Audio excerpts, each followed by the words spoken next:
Today I'm going to show you an activity called matching calculations. This is a way of looking at an array and working out what the related multiplication and division facts are.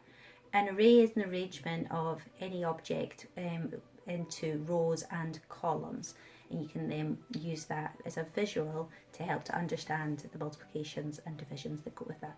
So here we go. Here's a few examples of matching calculations. Enjoy. So here we go with a few examples of matching calculations. This is an example of an array, so it's just an arrangement of dots into rows and columns. So we've got two rows here of 1, 2, 3, 4, 5, 6, 7. We've got two rows of 7.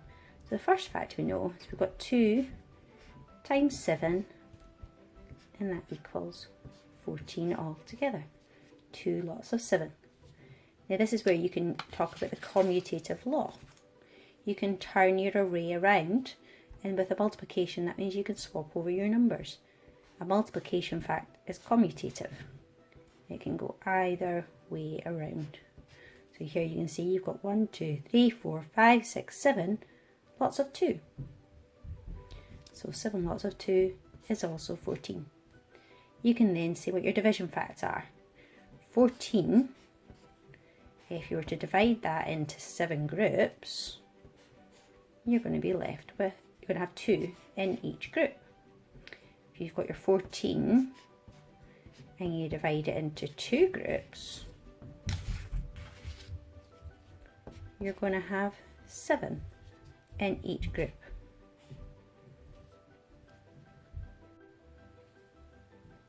Here's another example with a different array. So this time we've got 1, 2, 3, 4, 5 rows. 5 lots of 3, and altogether that makes 15. Your commutative law means you can have these either way round. It's the same as 3 lots of 5 is also 15.